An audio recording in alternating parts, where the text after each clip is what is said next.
Good morning, welcome to CATEX TV. My name is Frank Fortunato. Today is Friday, December 21st, 2012. This is the shortest day of the year. It's the beginning of winter, and if you're hearing my voice, then you know that the Mayan long count calendar, or at least people's interpretations of what the end of the Mayan long count calendar might mean, did not come to pass. More losses regarding Hurricane Sandy. We're up north of $15 billion now. A number of Bermuda companies weighed in yesterday. Allied World, Argo, Everest Re, and Renaissance Re came in with numbers. Everest Re came in with 220 million of losses. Also, Allied World came in with 165 million of losses. Renaissance Re came in with $130 million of losses.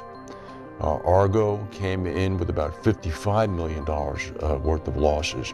If you add in the Lloyd's up to $2.5 billion loss estimate, which came out 2 days ago, we're now up over $15 billion. And each one of the companies that were released yesterday came with the usual caveat that the figure could change materially due to the relatively limited claims data received so far, the contingent nature of business interruption, and other exposures.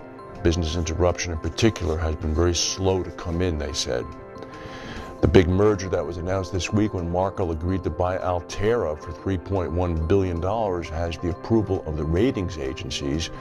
The stock of Markel got punished on Wall Street the other day, but AM Best and Fitch both said that they're going to leave the ratings of both companies unchanged, and that the merger, in fact, would be a positive for the combined entity at the end. Vladimir Putin in Russia had his annual press conference yesterday. The president of Russia sits up on a dais, and there's about 400 journalists in the room, and he answers questions for several hours. He, of course, was asked a question about Syria, and he said that the main concern that he has is the fate of the country and not that of President Assad. He said, "We're not concerned about the fate of Assad's regime. We understand what's going on there. We're worried about a different thing. What next? We simply don't want the current opposition, having become the authorities, to start fighting the people who are current authorities and become the opposition. And we don't want this to go on forever." He denied propping up Assad, and he stressed that Russia was only interested in seeking to avert a perpetual civil war. He said, "What is our position?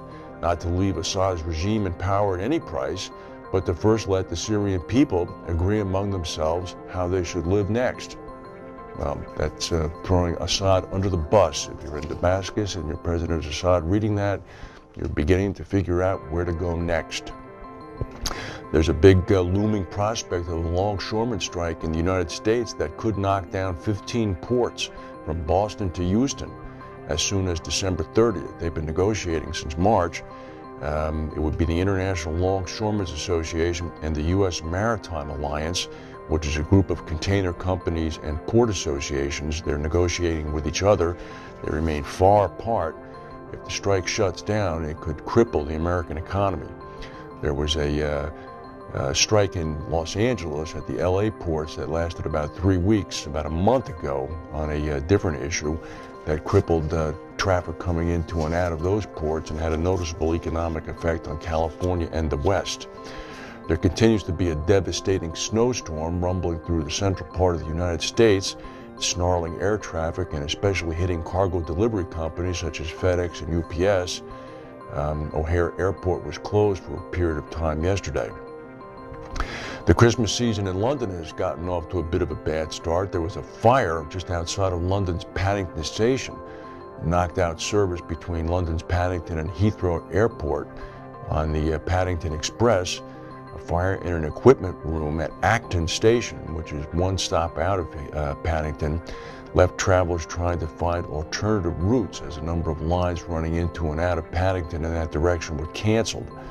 The fire damage was irreparable. The equipment room has to be rebuilt from the ground up. There were also delays on the Jubilee line following a signal failure, and transport systems in London are going to face further pressure on December 26th, on Boxing Day, when a union which represents 60% of tube engineers, tube drivers, is scheduled to go on strike. Well, one thought we'd end with this one. Bermuda is an idyllic place. It's one of my favorites. When you go down there, you always consider your people who live there to be so lucky. Here's an interesting fact, though.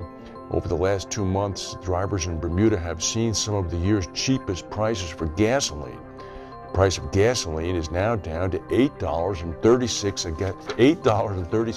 a gallon. It had reached a high in September of $8.97 a gallon. Those are pretty high prices. Right now in the United States, last evening I paid $3.35 at a Sunoco station for a gallon. Imagine if it had jumped up another $5 or so. That's the news for today. We'll be broadcasting on Christmas Eve on December 24th, Monday. Have a good weekend, and we'll see you then.